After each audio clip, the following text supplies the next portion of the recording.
To all you Ferrari fans out there, good evening. Good evening. Welcome back. Welcome back to the F1 review. Or welcome to the F1 review. The first, the Ferrari rants of the whole year. I don't think I'm gonna do much talking today. I'm gonna let the panel. I'm gonna let the panel gonna say whatever they have to say. Augustia, King, Liam, you guys all good?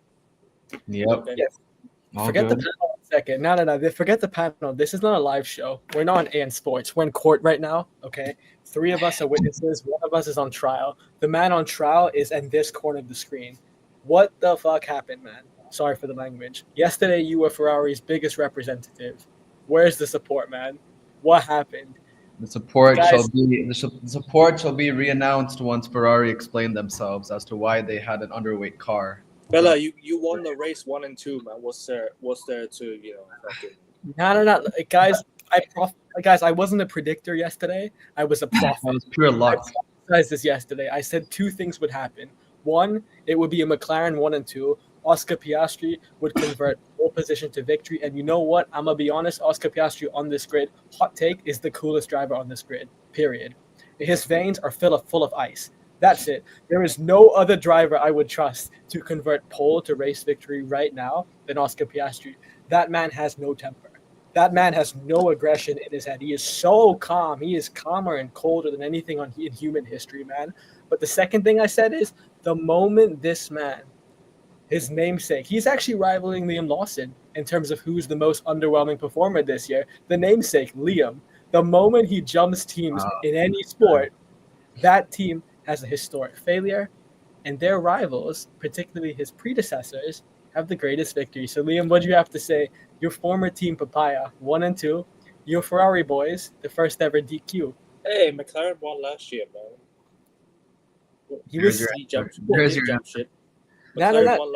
They won last year, bro. There's your answer, buddy. There's your answer. Hey, Liam, who were you supporting last year, Brody?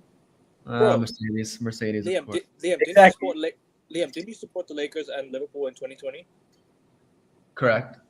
Nah, that's some revisionism, man. Dude is There you There's go. no revision, mate. That's There what you it go. is. It is what it is back then. There you go. So Nah, I have the receipts. In 2020, Liam was supporting the Bucks. In 2021, he was supporting the Lakers. no, he was not. He was supporting the Lakers in 2020. I remember messaging this guy Supporting the Lakers.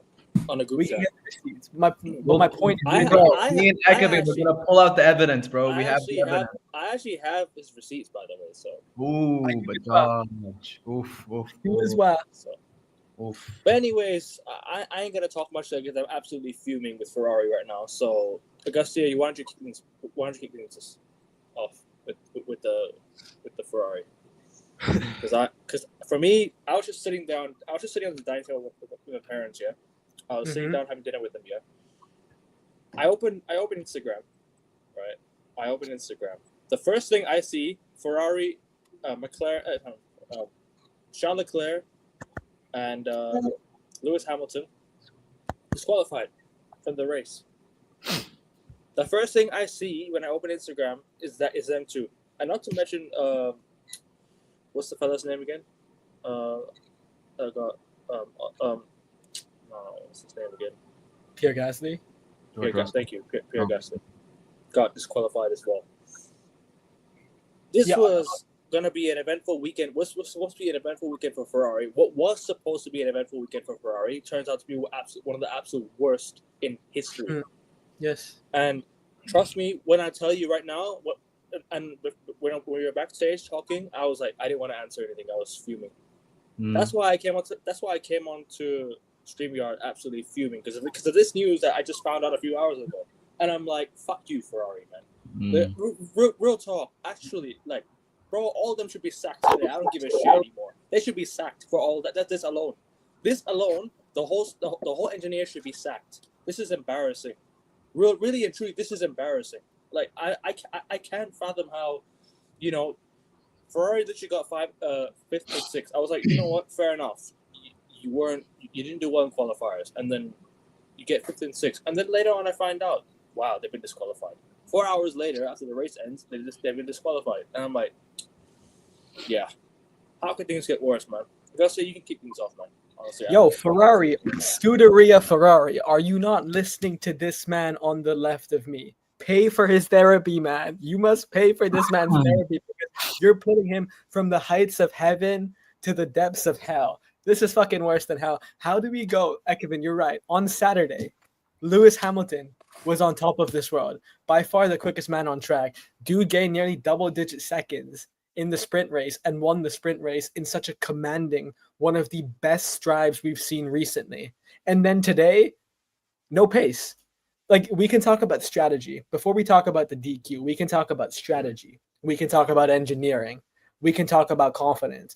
But point being, the moment the Ferrari didn't have clean air, they didn't have pace.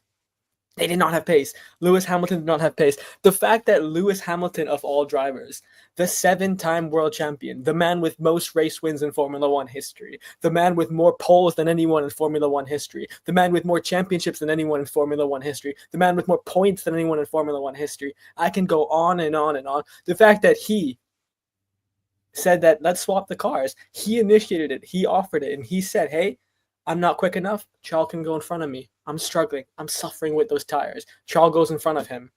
Charles doesn't make up much ground over the Mercedes. Charles becomes susceptible to a Red Bull, albeit the greatest driver on the grid at the moment, Maximilian Verstappen.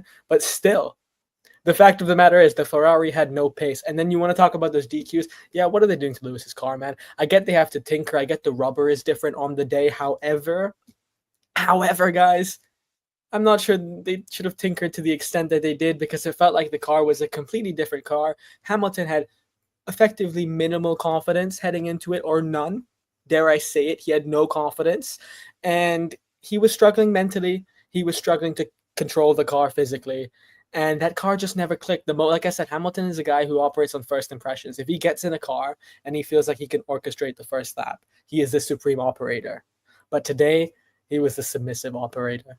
He couldn't do anything. They gave him no pace. And then when it came to Leclerc with the incident on the first lap, yeah, that should have been avoidable. That was on Charlie Leclerc.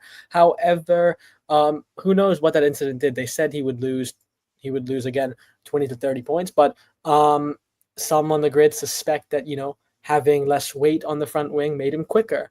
Either way, Ferrari didn't have pace. And the fact of the matter is this was error after error. Where'd the pace go? We need to discover this. And also, this was errors from the engineers because you shouldn't be making rookie mistakes where both of the drivers are unambiguously disqualified. So, pathetic from Ferrari, poor from Ferrari, tragedy for Hamilton and Leclerc, who really couldn't do much more. So, yeah. King? I think it was a bit. It's one of those things that it happens sometimes. You make a little mistake, and for me, in terms of the race, I think it kind of went the way I expected it to go.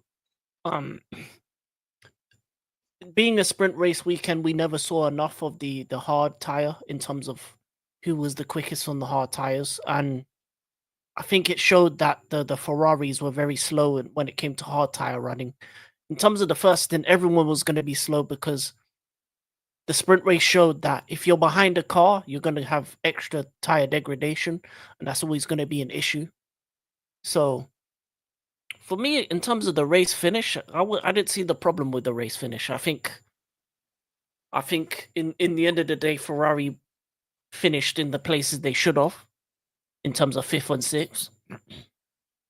I think both Max and George outdrove their cars, specifically. So they're both great drivers, so they have the ability to do that.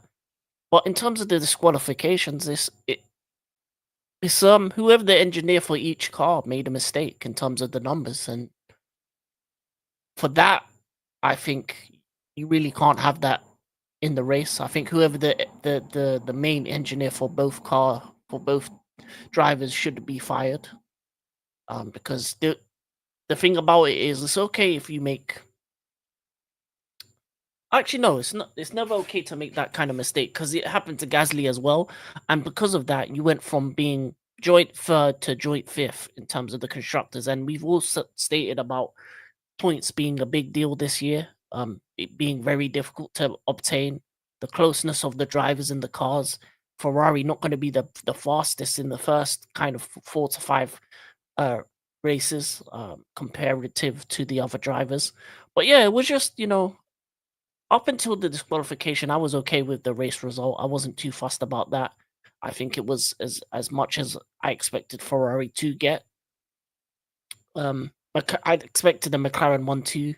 Third and fourth were up for grabs between the other 4 drivers. It's just that George and Max were better with their tire degradation and with the hard tires. So that's what's always going to happen. But in terms of disqualification, yeah, it's a terrible thing, because when you go into when you go into a race weekend, you want to get the maximum points you can out of that weekend, and those are lost points.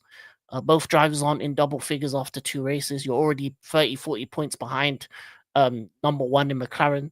And this mistake will probably lose Ferrari ever getting the Constructors' Championship in terms of the long run. It's over, bro. It's over. It's not. No, it's not over. I think it is. It's done. Bro, Ferrari, pay for this man's therapy, please. He's gonna need more. It's premature to say it's over, but it's gonna make it's a detrimental to. Oh, Prime, no, you missed the beginning, man. Ekevin, United plus Ferrari is hell for Ekevin. Like, yeah. trust me. It's easy to be hyperbolic and say it's over for Ferrari, but it's a bad weekend. That's all it is. You're happy with what happened in the sprint race, but obviously disqualification, that happens sometimes. Your engineers make mistakes. Those men should be reprimanded or fired, because those are kind of mistakes you can't have in the top team. And in the long run, it won't make that much of a difference. I think Ferrari will come back better, stronger in the upcoming weekends. But it's what it is. Like, the issue with a sprint weekend, which I don't like, is that they don't get enough practice, which doesn't allow for them to factor in everything. So for me, the mistakes were so minuscule, but so costly, and it also happened to Gasly as well. And those kind of mistakes can't happen. And I think those mistakes happened because they never had a foolproof strategy in terms of, was it going to be a 1-stop race or a 2-stop race? I thought it was going to be maybe a 2, even 3-stop race, but it turned out a lot of the drivers went for 1-stoppers. Hamilton went for 2-stoppers, and it caused extra wear. And for Leclerc, it meant that his car was underweight, and for Hamilton, it caused extra wear that led to both of them being disqualified. That wasn't factored in. So I think in terms of the engineers themselves, they need to be a bit more mindful of all the possibilities, because this is the second week in a row where I'd say an individual made a mistake that led for problems. The first week was with the weatherman. This week's with the engineers. I think these problems need to be ironed out. And yeah, we'll just see what happens in the future. But it's McLaren's championship at the moment. They look like the strongest car by far. And we will also talk about that, but we'll also talk about Liam. Not this Liam, but a different Liam. And he may not be in Red Bull by next Grand Prix. And I hope that does happen. Hey, real quick, before Liam goes and gives his monologue. King, I think you should work for the Department of Government Efficiency, or DOGE, because that's the 3rd time you've called for someone to be fired, man. Are you trying to clear the grid completely? Because you've asked for drivers to be fired, now engineers to be fired. You're vicious. Yeah, mistakes like that in Ferrari, they need to be fired. Should be bro, engineers should be. I said at the start that they should be sacked, and King is right. They should be sacked, bro. How could you? Elon Musk hired this guy. No, bro. I'll say this though. Imagine having the most perfect sprint race, right? Being so clear of the rest, and then you make one little change, and it just completely ruins the whole dynamic of the race. It ruins the whole dynamic of the race weekend, bro. Hero to literally zero. Don't fix things if it ain't broke. Augustia, me and you were watching the sprint quali. Sorry, you watched the sprint quali. We talked about. We watched the sprint yesterday. We saw the Ferrari pace. It looked good. Lewis Hamilton looked good yesterday. But then Ferrari decided, no, we'll do something else. We'll make some changes because tomorrow's going to be different. No, it ain't. It's qualifiers, for fuck's sake. It's the same as sprint qualifiers. You get into a good position for the weekend. You get into a good drive. You get into a good race position for the weekend. Yeah, I don't know what it is. I don't know what it is. Is it the color red? Because United and Ferrari seem to be waved with a bunch of incompetence, man. Like red flag, Satan, the devil. Like, what the fuck is going on in both flags? No, both of them are red and yellow, man. That's why. No, that's true. Red and yellow. The job. No, but as I was saying though, like you don't make changes. You don't fix things if it ain't broke. That's the saying. You don't fix things if it ain't broke. And Ferrari decided to fix it when it wasn't broken. And that's what costed them the race. And that's what costed them the race.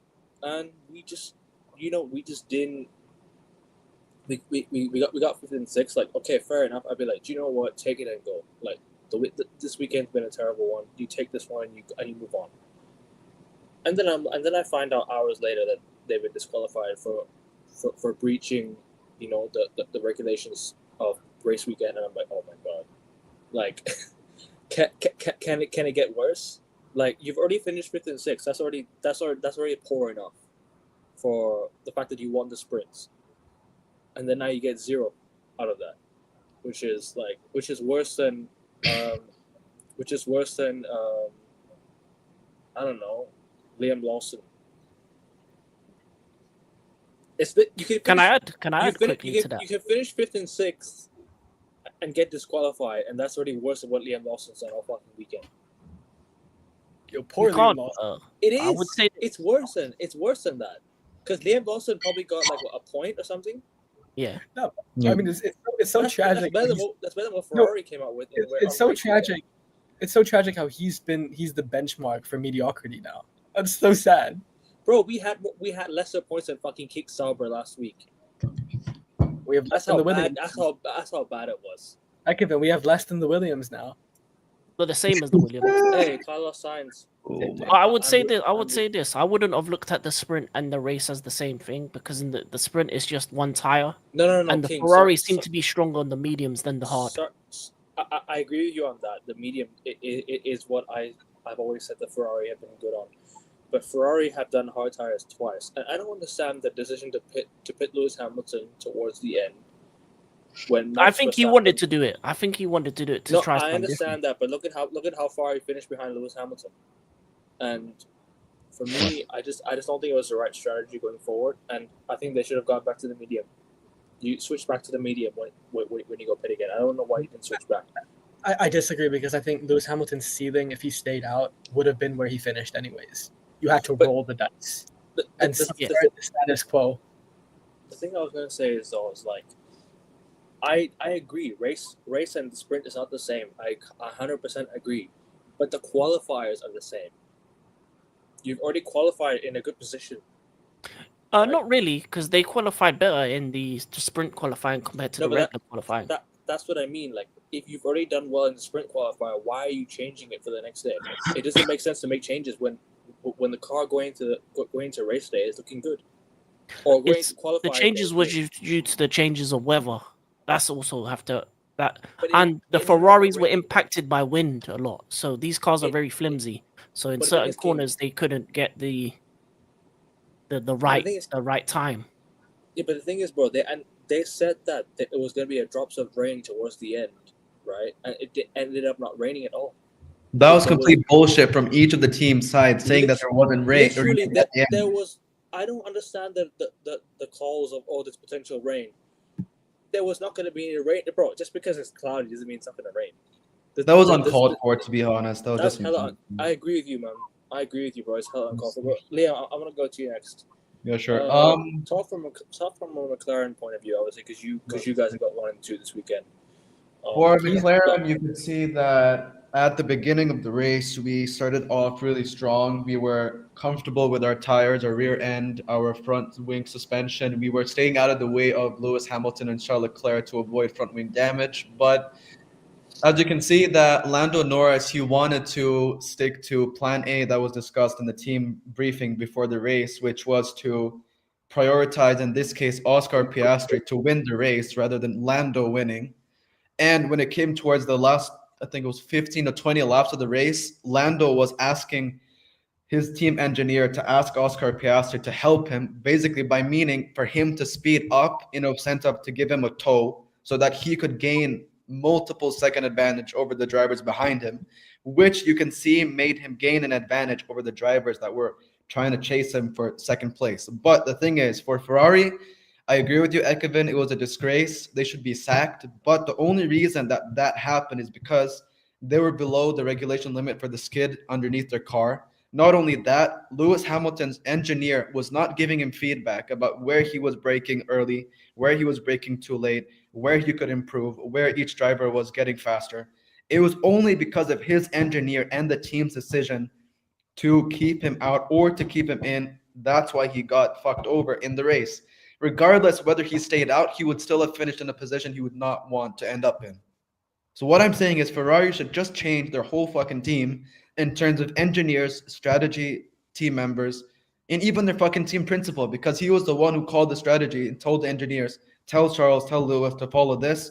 If this doesn't happen, then we will get them next time.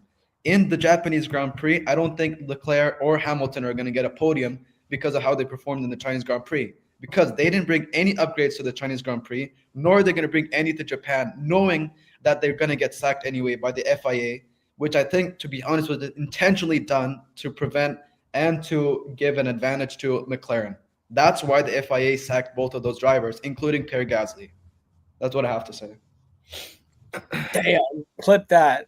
Send that I to have to get that out. I was really pissed. Sorry. dude. That was unbelievable, and you added the flair of conspiracy as well. You think the FIA enjoy the conspiracy? Wait, Liam, you think the FIA are conspiring with McLaren? The whole FIA, the No, whole I don't FIA think so. are fucked. I don't They're think just so. I would say this. I wouldn't get rid. I would only look at the engineers of both of the drivers in terms of who set up the cars, because they made the mistakes. I wouldn't get rid of the team principal. I think Ferrari under Vasseur has been the best it's been in recent years. So I wouldn't do that personally. But also in terms of the McLarens, Norris was very lucky that he finished the race, because he had a brake issue towards the end that nearly retired his car. So he was very lucky that he finished second, and any more laps he probably would have not finished that race. So he got lucky in terms of the issue that his car had. So it wasn't all rosy dory for McLaren as well. So that might be a problem that they might have to deal with going forward. Right. Like I said, I'm not doing much of the talking today because I'm fuming. So you guys just. George. Actually, can I add? I would say this. Good. Well done to Haas for getting points as well. Oh yeah. This is good to see Ocon and Behrman getting. Everyone got more points than Ferrari this weekend. Props to you all. Yeah. So shout out to Haas. Yeah, and it's a shame that it was this reason why they got points, but it's good for them. Yeah. Also, Kimi Antonelli, driver of the day. What's up, F1 base? This is to you. This is not Rookie of the year. I'm calling it now. Rookie of the year. Sure, give him whatever award you want. It's not Zach. What's his name? Isaac Haji. Hajar. Hajar. Sorry, my bad. No problem. Kimi Antonelli. That's my. I'm saying it 2 races in. He's looking at his rookie of the year. He's looking like it already. Put it this way: I think Kimi Antonelli, from a raw talent perspective, is the best rookie on this grid, alongside Fernando Alonso. But it's not a foregone conclusion, man. We're 2 races in. I don't think you can say over. Yeah, but last week, even if it's in wet conditions, he still proved. His what do you call it? His potential. Oh, for sure. This week he backed it up this week in a much drier condition. I can put it this way. Put it this way: right now, Kimi Antonelli has serve. If he holds serve, he will be rookie of the year. But Isaac Hajar, don't discount him, because Kimi Antonelli, towards the end of the season, if he does not start to get podiums or race victories with that Mercedes trending like it should, and let's assume Isaac Hajar also punches above his weight and gets into Q3 very frequently, gets points positions, I think there is a question and conversation to be had. Kimi or Isaac. So that's what I would say. And real quick on the Kimi Antonelli point, when I brought him in, driver of the day, that was really, really interesting. I think it will just vindicate and embolden Mercedes' choice even more, because driver of the day, let's be honest, guys, like most awards, is a popularity contest. So for Kimi Antonelli, when he had a decent race, okay, he had an all right race. Yes, he had damage, but we didn't know that up until the voting was closed. The fact that he was voted driver of the day is really, really interesting. It goes to show how commercially he can be one of the brightest and highest superstars the sport has ever seen. And it just goes to show you how, as Total Wolf said, in many fans, particularly Drive to Survive fans or girls his age, he's attractive, he's tall, he's Italian, he has trendy hair. So good for Mercedes. I actually wouldn't give my driver the day to Kimi Antonelli. I would have given it to Oscar Piastri because he dominated from the start. And I think he was composed. He never lost the place. He's always been he's always been the most what do you call him? He's been the most composed driver, I think, in the last 2 races, you could say. There was obviously he got unlucky with the conditions last weekend, but this weekend, like you got to give credit to him. This weekend, he from the get go, he was unbelievable, and you know, I just think you can't look past Oscar right now. I mean, he's definitely in the race for potential like MVP, if that's what I would allude it to.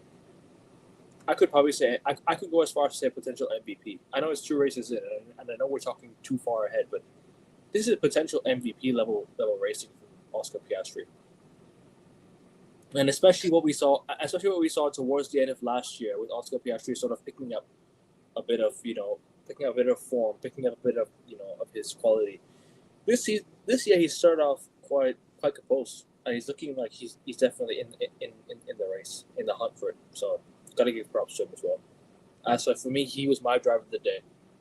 Kimi Antonelli, of course you got to give credit to him as well. I think he drove very, very well.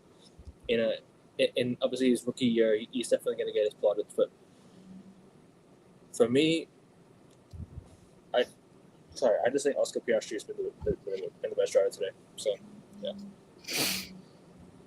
Yeah, I completely agree, and I'll just add, I think on a pure pace standpoint, Lando Norris has a higher ceiling. I think he is the quicker driver than Oscar Piastri, but Piastri is much more reliable. He's much more durable. And if Lando Norris makes any mistake, if there's any turn where he brakes a little bit too late, a little bit too early, or he locks up, for example, in a race, Oscar Piastri is not a threat. He is going to pounce, period. So Lando Norris has to be on his tail completely, because on this grid, as I said when we opened up the show, Oscar Piastri is the most composed and ice-cold driver, and do not discount him from this championship, because as things stand, like I said, the first 10 races this season, McLaren are going to be in a league of their own.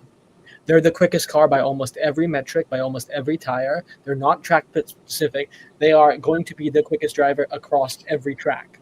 So up until the second phase of the season, McLaren are going to be dominant. And for Lando Norris, this week, even though he managed to impressively bring back the car after the brake issue, as King pointed out, he should have won this race.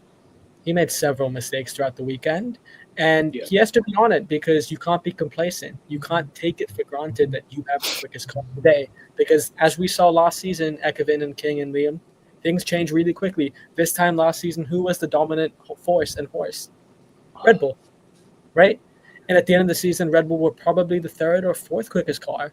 So things change in an instant. So in Formula One, you have to take your opportunities when you get them. Just as we were talking about in our WWE Stream King, momentum, capitalize on it. Yeah, and I also have to add that I think Oscar Piastri and Lando Norris are the most perfect duo. I think I think if you ask me in terms of the most balanced duo in the whole F1 grid, for me, I think it's them two. I don't think you can look past them, because if you look at the rest, right? Look at Max Verstappen and Liam Lawson, right? Look at Lewis Hamilton, Charles Leclerc, almost perfect, right? Go look at Mercedes with Russell and Kimi, George Russell and Kimi Antonelli. That's not on the same level yet. But if you go look at Lando Norris and Oscar Piastri, they look like they're on the right path. They're on the right level, on level with each other. So I think they're the most perfect duo going into the season for me. I know people will be like, Lewis Hamilton and Charles Leclerc are two of the best drivers on the grid, potentially. Of one of the best drivers on the grid. I think if you look at the way Ferrari are run as a team, you could possibly say maybe they're being held back. But if you look at Oscar Piastri and Lando Norris, they have the same sort of mindset. They have the identical mindset and the most Okay, how do you say it, Liam? You can help me with this one. Which one? They're identical in terms of like the mentality, their how do you say it?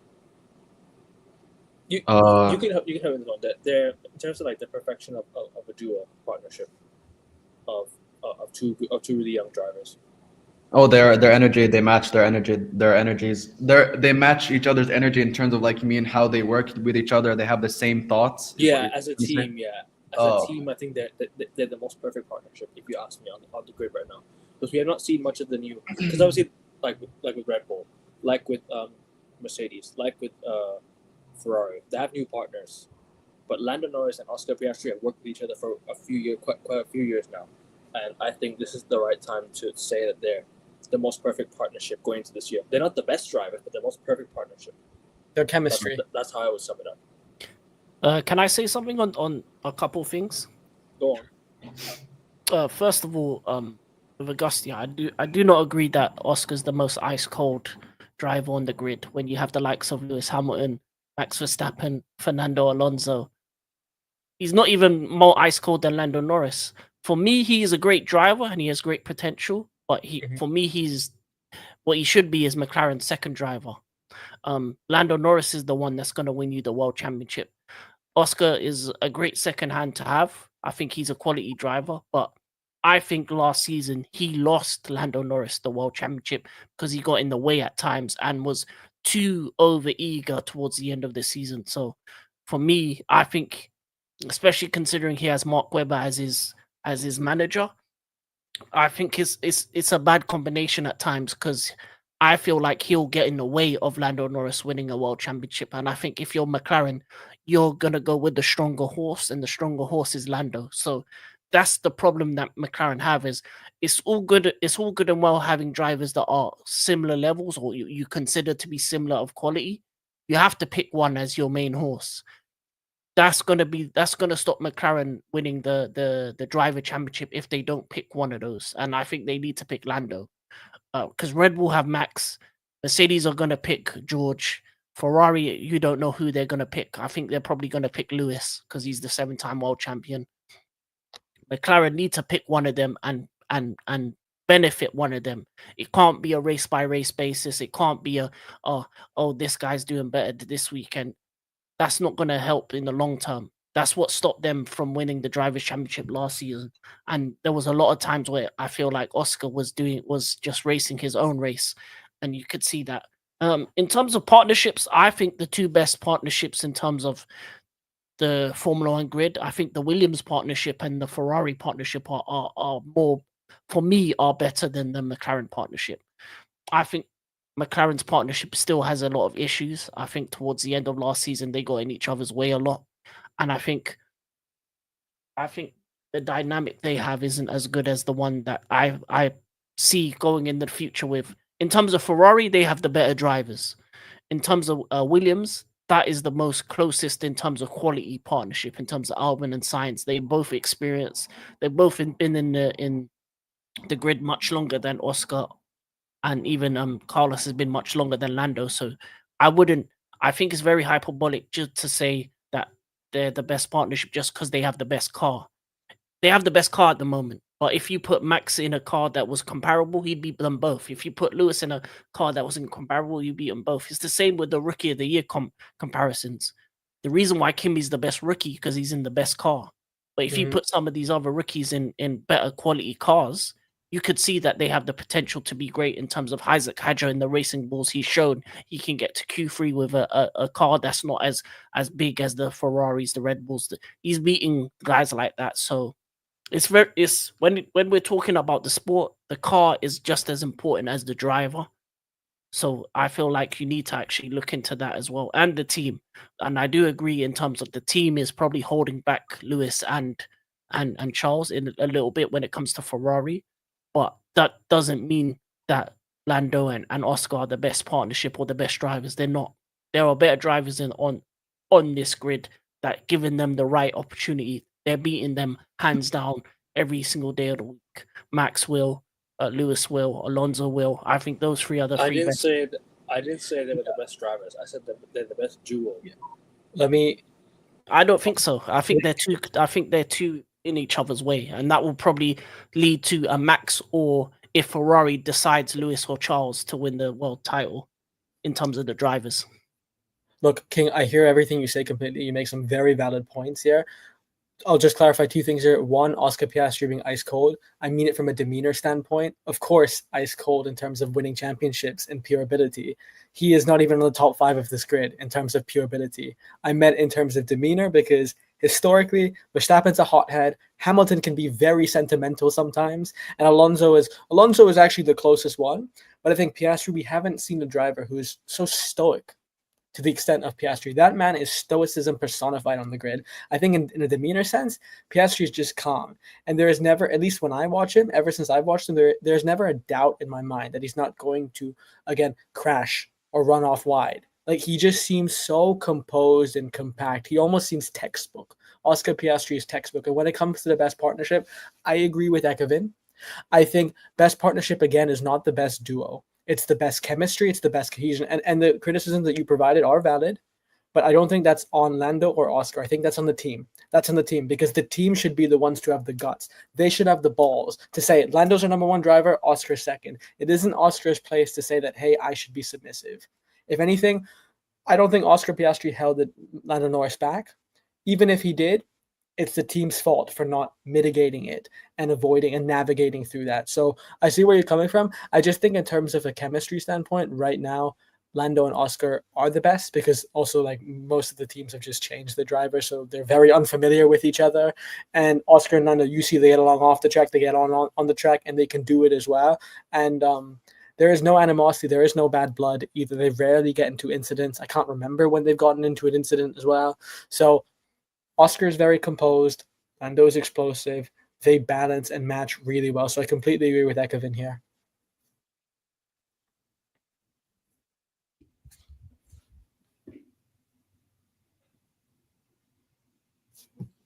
Anyone want to add to it? If you don't mind, I'm gonna add something. What I was gonna add on to what Augustia said. He was saying that Oscar Piastri is an ice cold driver. I do agree with you, Augustia. But the thing is, when it comes to racing in Formula One, you have to have the right mentality, the right motivation, and the right mindset going into F1 in order to succeed. Because without the correct mindset in F1, you cannot succeed and you cannot get to where you want to be, and you cannot get to the point that for a goal that you've set for yourself in an F1 season. As I said before, I know that I said that Ferrari would win, but I was pretty surprised the fact that McLaren won, not only by their strategy, which was a good call, but also by the way they were consulting with each other, the teammates. Lando helped Oscar, Oscar helped Lando. But in this case, I think for my driver of the day, I'm going to give it to Oscar Piastri because he really was showing Zach Brown and his team that he could really do good and that he's going to get the championship again like he did last year for the constructor standings. But going into this, I think overall the greatest performing team was McLaren. Second, you could see Mercedes, and third well-performing team, I would say Haas, because I was really surprised the way Ollie Behrman was performing, and I really think he has a good and a very good future ahead of him. Also, I think that he might also be getting to a point where he could be the rookie of the year next year in Formula One, or maybe even get to another team besides Haas. Hold up, Liam. You sure you have the right McLaren ID card? I don't think they're letting you into their facility because how did you not see them winning, man?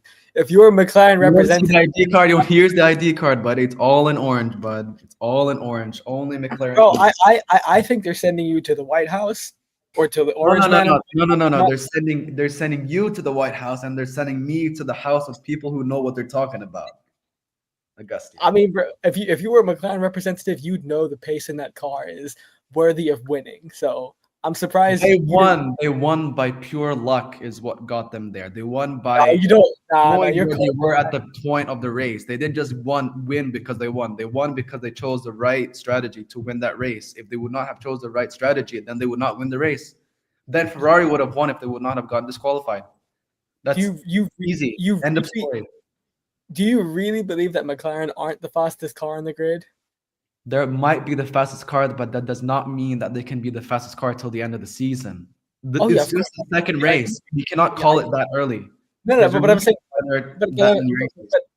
but I think to claim that McLaren won these first two opening races and continuing based on luck, I think that'd be a little bit dismissive. Dismissive. I think it is. Give them props where it's due. They've won 3 races in a row. They were the best constructors. I'll let McLaren speak for themselves in the Japanese Grand Prix. I'll let them speak for themselves. Which, by the way, Japanese GP, similar to Shanghai in a way, not many overtakes. The qualifying grid could be the order in the race. I expect McLaren to also win and maybe even a 1-2 again. So, Ekevin, your therapy is going to be extended because I do firmly believe that McLaren will win Suzuka, and it'll be another underwhelming, if not just disappointing entree for Ferrari here. So extend that therapy, man. Ferrari. I wasn't upset at the 5th and 6th spot. I was upset at the disqualification. That's all. I'm not upset at the 5th and 6th. I understood it was going to be a bad race the way they finished in qualifiers. That's not me to say that I'm upset at the way they finished. They finished the race where their potential was where their potential allowed them to finish. If you ask me, I think it was down to the potential for this weekend, but also the fact that they got disqualified is what really got me like on my nerves, because I was really hoping for a really good race weekend. I was like, Ferrari won the sprint. Now can you translate it to the race? No, they didn't, and that's what really upset me. It's not that they didn't. What do you call it? Come out of this race with nothing. They came out of this race with something. They won the sprints, but they didn't do anything in the race, because now all that they've done is just gone to absolute fruition. Nothing. It's just ruined now because they've lost all the points that they gained from this weekend. They've left with 0 from the race, but they've gotten away with 11, and still that's 11 is not good enough. So it's kind of a mixed weekend, but I'm more towards the side of I'm pissed off at the disqualification. So yeah, that's all I gotta say. What can I just ask a question, Ekevin, to everyone on the panel? What do you guys think? And I know King, you have a lot of thoughts on this.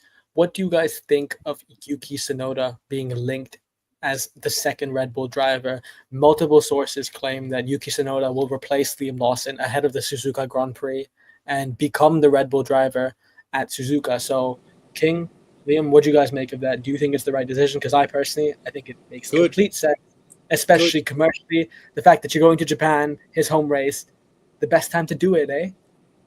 Yeah, of course. I mean, look, Yuki Tsunoda has to race in Japan. Whether Red Bull fans like it or not, whether Liam Lawson upcoming fans like it or not, he has to race. He has to race in Japan. I'm sorry, it's Yuki Tsunoda racing it. If he's not there in his home country, then I'm sorry. It's just BS, because first of all, right? I think Liam Lawson going to Red Bull is way too early and way too controversial at this time. I think for me, he should be the reserve driver. At best for now, and Yuki Tsunoda for me should take over in the next few races and see, because I think Yuki Tsunoda could actually do a good job. I genuinely think he could do a good job. I genuinely think he can finish in the top 8, top 7 maybe, if he gets the chance. So no, I think that's a good. If the rumors are true, which I hope it is, as a neutral, because I want to see him race in Japan. Yeah. The question is, I think it's good for F1.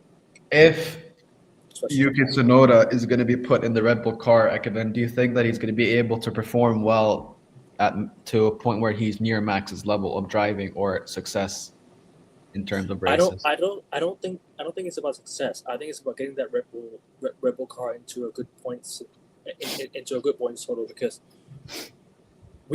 like I mentioned last year, Red Bull had a bit of a downfall in terms of race ability. Because if you look at 5 months of Max Verstappen last year, from say around May till about November, he didn't win a single race for 5 months, and that's kind of shocking. And this year, you can clearly see that Max Verstappen is lacking a lot of pace, especially today. There was a time where he was behind Charles Leclerc by a distance. Obviously, with Charles Leclerc's front wing, today it was kind of troubling him. I think let's say mid-race, I think it was kind of troubling him. So that's why I think Max Verstappen got back into the race, or got back into a decent position, because obviously George Russell was very, very quick this weekend. He finished in the podium. So no, I don't think it'll help them. I don't think it'll send them to a good position in terms of like. Sorry, let me say that again. I don't think it'll send them into a championship, like constructors championship, but he'll definitely help them with the points. It'll definitely help. What do you call? It'll definitely help Max Verstappen a bit. That he knows that he has a competent second driver to kind of pick up a few points. Like he's picked up all the pieces now. It's just a little ones left. Put it this way, I want to pass on to King just real quick here. He'll be the second driver. That's what he'll be. He'll be the actual second driver, and he'll be a wild card. If you know what I mean, because like, but what I'm trying to say is he has he has to collect the remaining bits of what do you call it? You know when you leave stuff behind, right? And you're forgetting a few things. That's Yuki Tsunoda. He's coming in to pick those bits up. Yeah. Right. That's a terrible analogy, but I'm just saying how I can. Works, man. Nah, but that's what I mean. I like it. Yuki Tsunoda will definitely be a good driver. Well, potentially a good driver, but I'm not so sure if he'll get them into a championship team again. But Max can definitely be in the drivers' championship. Sorry, Max alone can be drivers' championship, but can Red Bull become the constructor championship? No. I think Mercedes are faster than them this year, so it's gonna be 100%. Tough. It's gonna be tough, but yeah, that's all I gotta say. King, I think King makes his point. I think we'll do the last bits of the stream. So we give the driver the day, we give everything. All right. The floor is all yours, King. Go on, mate. You're on mute, bro. You're on mute. There's a lot of things I could say. I think the Red Bull is slightly faster than the Mercedes. I just think we have the problem with Liam Lawson is he hasn't had a full season in Formula One, and you have Yuki who's on his 5th year. So if you replace them, it makes sense because you want Liam Lawson to be in a car that's more comfortable. The Racing Bulls is a more comfortable car to drive, and he's a guy that hasn't had a full season experience in Formula One. This is going from F2 to F1 full time is a different level, and it's the level that Liam Lawson isn't at to be in a top team yet. I think for me, he should have just, because of how difficult that Red Bull car is to drive at the moment, you need to put someone with a bit of experience in that car. So Yuki should be the driver for the next race. I'd put Liam Lawson in that Racing Bulls, and I think he'd have a lot more better time with that car because it's a lot more drivable. It's a very quick car. It's one of the best in midfield, and I think he'd do a lot better job there. And for Yuki, all he has to do is to get to Q3. That's all you really want from him. You want him to get top 10 position. Red Bull isn't the fastest car on the grid, but you want some points, whether it be like a 6th, 7th, 8th position, maybe once in a while a 5th. The fact that Liam Lawson hasn't got past Q1 or SQ1 in 3 goes in a row is a problem, because the Red Bull is minimum a top 10 car. That's what the minimum is, top 10. It's not slower than the Haas. It's not slower than the Kick Sauber. It's not slower than the Williams or even the Racing Bulls. It's 3rd or 4th fastest, depending on what you look at them and the Mercedes. Maybe even sometimes faster than the Ferrari in terms of race pace with the hards. But overall, you just want Yuki to get to Q3. You want your second driver to get to Q3 and be in the mix of getting points, and Liam Lawson hasn't been. So I think the best thing for them is to swap them round, give Liam Lawson an easier time in an easier car, and let Yuki show his worth. Because in the end of the day, being in Red Bull with Max, you're the second driver. You just have to kind of perform to a decent enough level. You don't have to be the greatest. You just have to be good enough to get to Q3, and I don't think Liam Lawson is going to do that. But yeah, I think going forward, I would say this. because even though McLaren did well this weekend, it doesn't mean that they'll do well next weekend. Next weekend's gonna be another one where it's gonna be about qualifying and how they're qualifying. And we've noticed that with the McLarens that if they make mistakes, just because of how close each of the cars are, they can drop from first and second to fourth, fifth if they make mistakes. You've seen it in the sprint qualifying. That's what got Lewis Hamilton the P1, the pole in sprint qualifying. So if McLaren aren't on form in qualifying, you bet your bottom dollar that the Ferraris and the Red Bull of Max are gonna capitalize on that. So the qualifying next weekend, well, not next weekend, but in the Japan Grand Prix is gonna be the big difference because it's another one where it's very difficult to overtake. So it's gonna be, and also it's not a sprint race weekend, so they'll have more chance to kind of look at the car, maybe make adjustments. So it's just gonna be about getting that qualifying correct. So, but yeah. Liam Lawson, just get him in the V carb, get Yuki, give Yuki a chance. And if Yuki isn't good enough, then swap him for Hadjar. And if Hadjar's not good enough, then, wait till next season and bring in a new driver. Because in the end of the day, the second driver of Red Bull doesn't matter. They just have to get top 10. As long as they get top 10, doesn't really matter then, other than that. And be a disturbance to the Mercedes and the Ferraris and the McLarens. Be a disturbance. Liam Lawson isn't even a factor at the moment, so that's the issue. But yeah, that's all I got to say on that. Is there sprints in Japan? I don't think so. No. No. Hope not, because there's like very little overtaking opportunities, just like this weekend. It's a regular weekend, I think, in Japan. But I think that's it we have to say. I think we'll wrap it up here.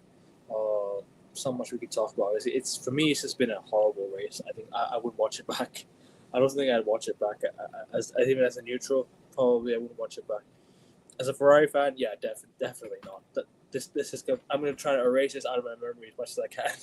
But yeah, thank you guys for coming on today. Obviously, we don't really have much to talk about. We'll do the preview. I think next week. The race is next week, not this week. It's next weekend, the following weekend after this. So yeah. So I'll definitely get you guys on. I think it's around the same time of the day, isn't it? It's around the same time, or is it evening as well? It is the same time. Same time. Okay. A bit earlier, if anything. No, it says for me here it's at 7 a.m. Vienna time, the race. So okay, cool. But I'm getting close to 160 subs.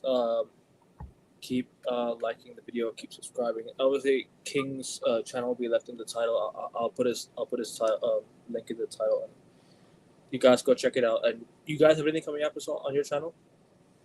Kevin, it's at 12 p.m. Bangkok time on the 6th of April. Right. It's earlier. King, you guys have anything coming up on your channel? You guys have anything? Obviously, you guys did Royal Rumble yesterday or something. Yeah, a couple things. Just before this, we did a wrestling show. Gonna do that bi-weekly, talking about the road to WrestleMania. So that's on my channel. And then, we ain't on Kick. We're on Rumble, Authentic World Analysis. So yeah, we're on there as well, talking about politics, talking about Trump, JFK, all those things. So if you're into politics, you can go on there as well. And yeah, Liam, thank you for being on, bro. Hold on. Yeah, thanks for having me, bro. Thanks for having me. Sorry, go on. Didn't want to interrupt, Liam. I just want to add on to King. He's right. Authentic World Analysis on Rumble. We talk about politics, but we're gonna do a show in 30 minutes, King. I think. Yeah. Yeah. 30 minutes. I would encourage any of you to just go watch, because I promise Authentic World Analysis will never be the same, because we're going to touch all the uncomfortable questions today. We're going to talk about World War II. We're going to talk about Zionism. We're going to talk about the nitty gritty, track the money, who controls the world. So we're going to touch the heavy subjects that they don't cover in the media, because we're autonomous. We're authentic. We're not occupied. So I recommend go to Rumble, give us a like. Based. Exactly. Thank you. Based. Super based. Let's go. Beyond based. Extremely based. Indubitably based.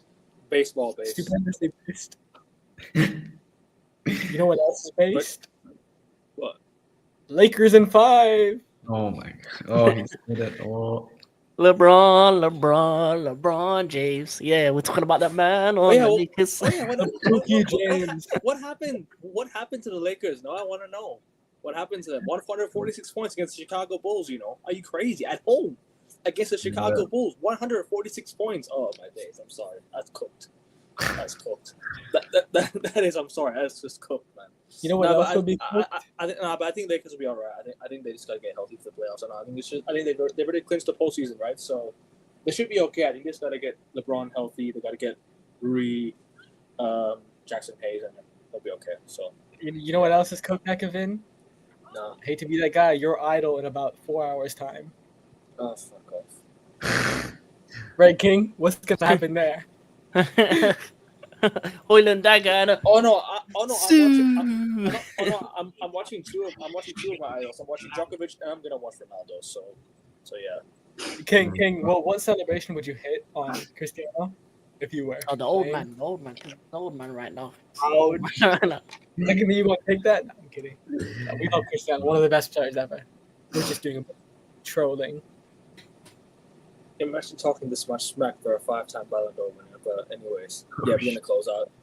Well, we'll see you guys next Friday. Wait, the qualifiers is on Saturday, right? And then what's a 5-time Ballon d'Or winner? Look at my profile.